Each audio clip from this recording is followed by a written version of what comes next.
Hello.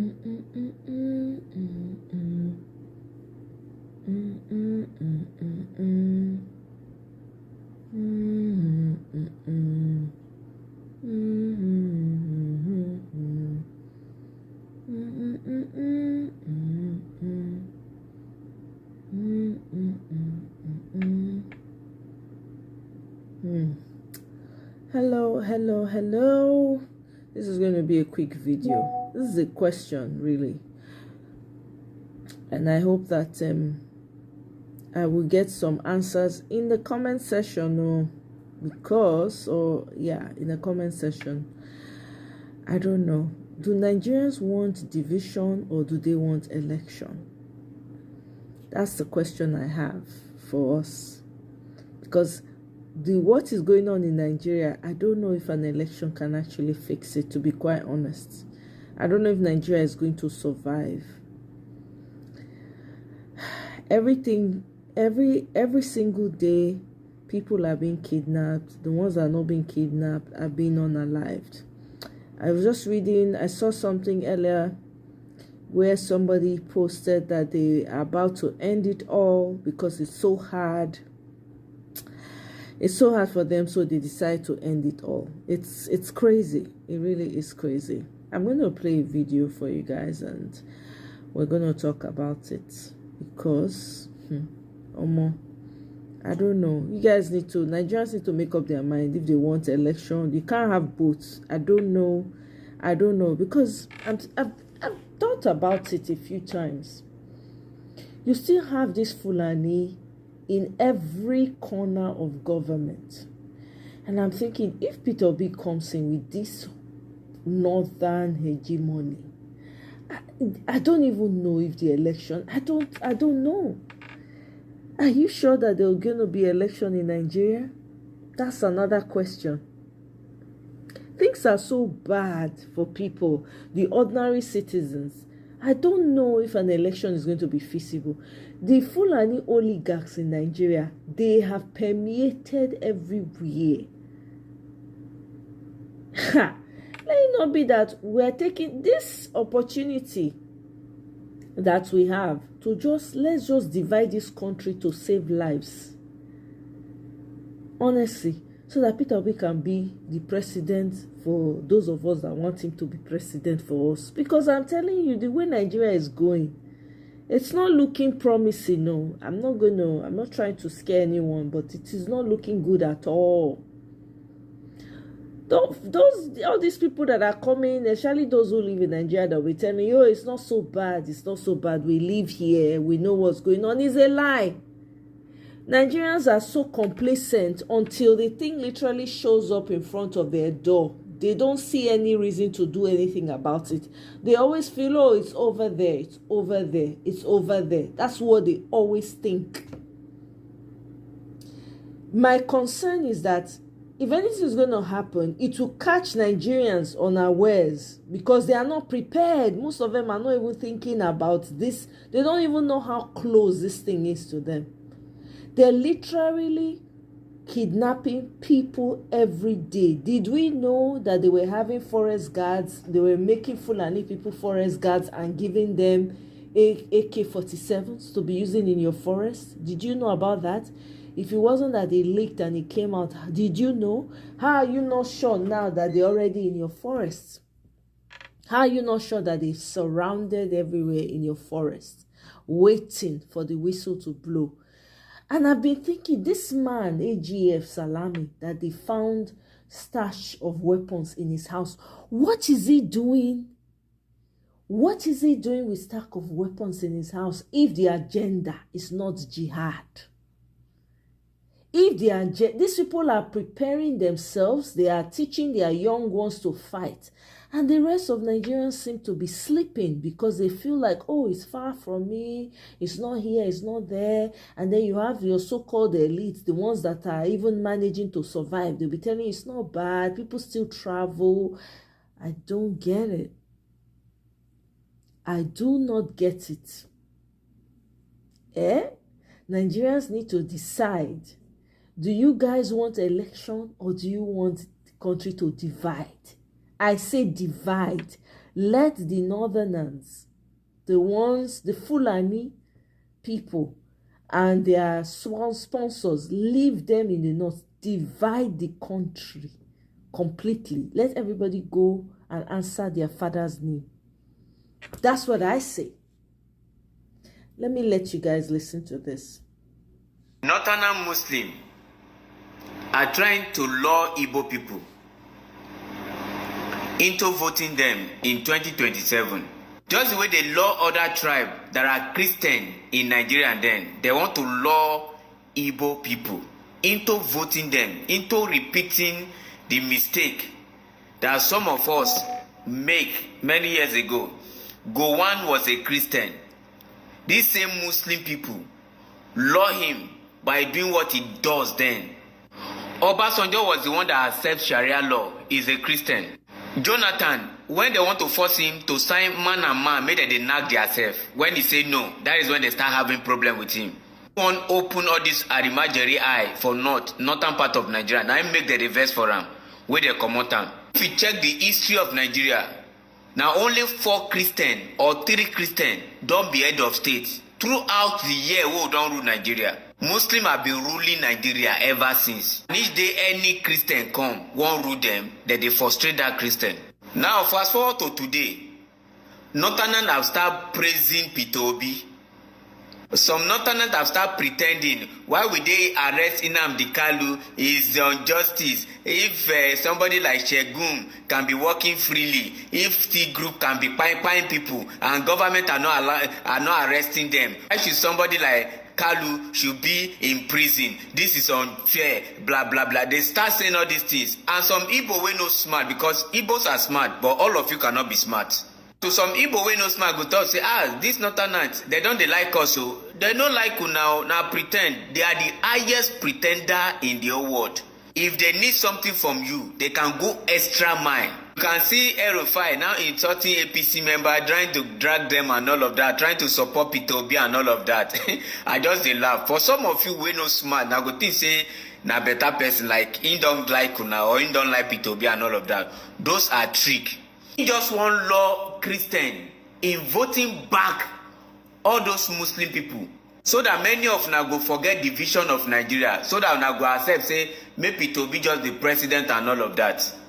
Peter Obi cannot save Nigeria under these jihadist people when I supersede Nigeria. Don't be deceived. Muslim na them get upper hand for Nigeria. Make 10 Christians be president at once. As long as those northern Muslim still get upper hand, there is nothing you people can do. So those Nigerians that say, next election we'll just vote Peter Obi, wetin we really want? What do Nigerians really want? Now una go talk say make they divide. Now una go talk say una want Peter Obi. Now una go talk say make we go our separate way. What do Nigerians really want? The vision I be the best. I'm not an Igbo person. I'm from Benue State. Election in Nigeria is not guaranteed. So the best thing that can happen to Nigeria as it stands, now we go our separate way, in peace and harmony, to save life and property. So some of you, my Igbo brothers, that want to support Peter Obi, or some of now we want to support Peter Obi, it's not necessary now. The best thing that can happen to Nigeria, divide Nigeria and let's go our separate way. Tinubu cannot elevate Nigeria. Atiku cannot do it. Peter Obi himself cannot do it. As long as say all these Muslim jihadists, their agenda still stand, we Christians will go dey continue to suffer, and who go dey suffer am most? Now we middle bet. So middle bet, those of una wey dey still reason election, una no get sense. Forget about election. Let's focus on how everybody go in separate way. Anyway, share your thought. It makes sense. So it makes sense with the way people have been unalived in Nigeria. The only option is for them to just divide the country quietly. Let the North go. All these media rounds that the Northerners are doing, they're with their Fulani people coming and saying, the unity of Nigeria is sacrosanct. It is not. These people are just trying to find a way to delay so that they can have their jihad. You people should not allow them. Nigerians, we got to think. We have to rethink this. For me, I say divide the country. Let the North go. Why is it now they are all going round in circles and they are now asking for unity? Now you see some of them coming out and saying, oh, and actually it's true. I've seen most of their comments where they've been praising Peter Obi. Oh, is this, is that, and they're doing all sorts of things. Now they are now trying to push him even more because they feel like they're going to have some say. They're not going to allow that man do you think that when Peter Obi comes, they're going to allow him to deal with this terrorist? I don't know. I'm just thinking out loud. I really am. I'm worried about the state of that country. I really am. And I'm actually worried about the nonchalance of the citizens themselves. Because it's happening it's happening in the Middle Belt so much. In the other parts of the country, even though they're feeling it, but not in the same way as the Middle Belt, everybody's acting like, oh, it doesn't cause, it's happening over there until it shows up. Is it until it shows up in front of your door? Is it now then that you will realize that this thing is not to be toyed with, is not to be played with, that we should just divide and go separately in peace? I don't know. I'm thinking out loud, guys. Please let me know what your thoughts are in the comment section. Okay? I'm going to I'm going to share some other information now.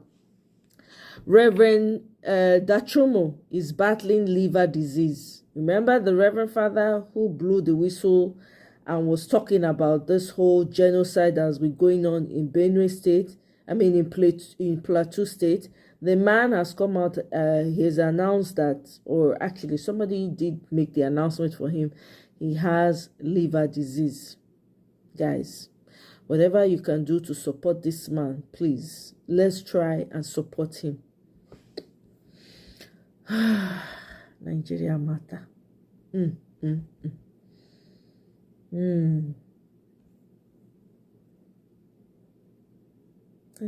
Nigeria is fast looking like Cameroon.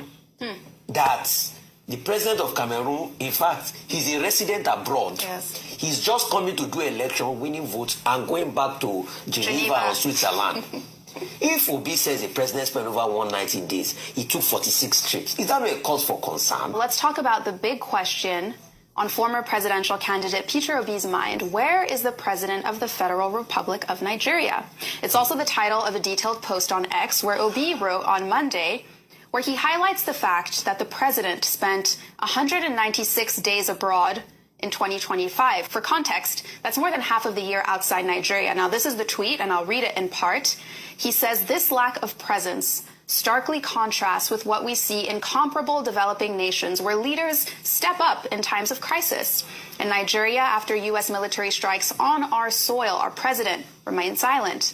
Instead of directly addressing the nation, Nigerians learned about these critical events from foreign media, from Americans, and vague communications from aides rather than from their own leader. Are we to believe that Nigeria is being governed, or is it merely being managed from elsewhere?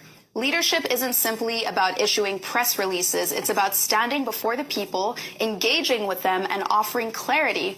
Nigerians are eager to hear from their president through direct media briefings. They deserve to understand the state of their country. In a time of crisis, the absence of leadership is not just troubling, it's perilous. Silence in the face of crisis is the loudest form of failure.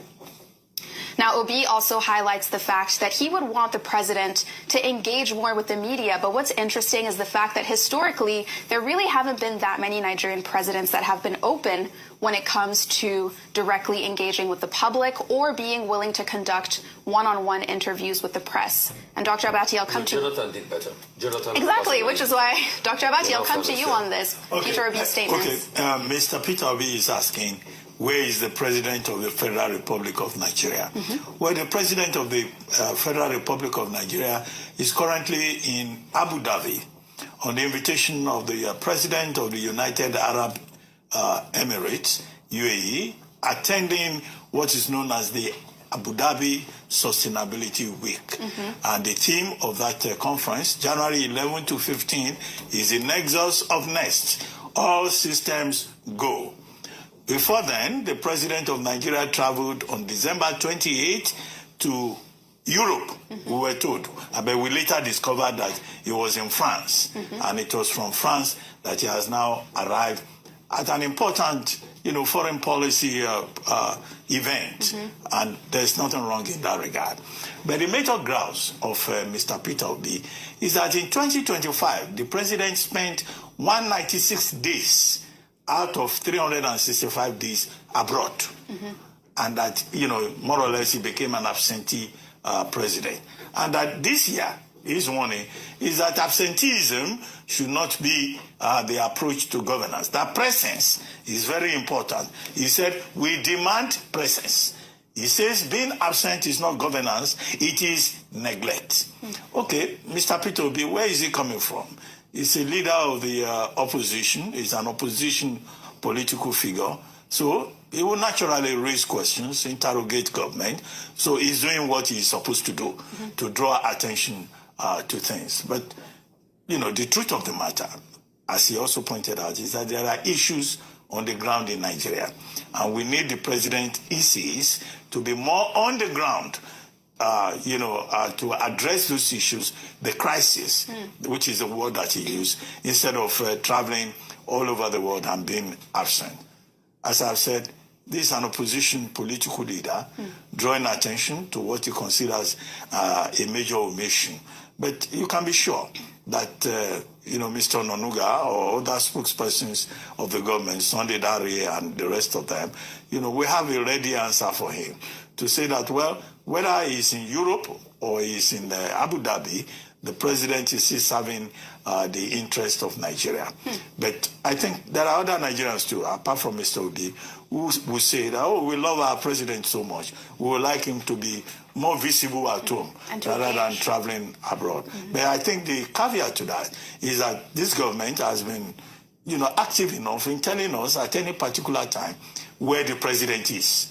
Now, whether he travels too often or he travels with too large a delegation, those are other questions. And as for the delegation, the president has also addressed that previously. But I always say that the president of Nigeria is the chief foreign policy officer of the country.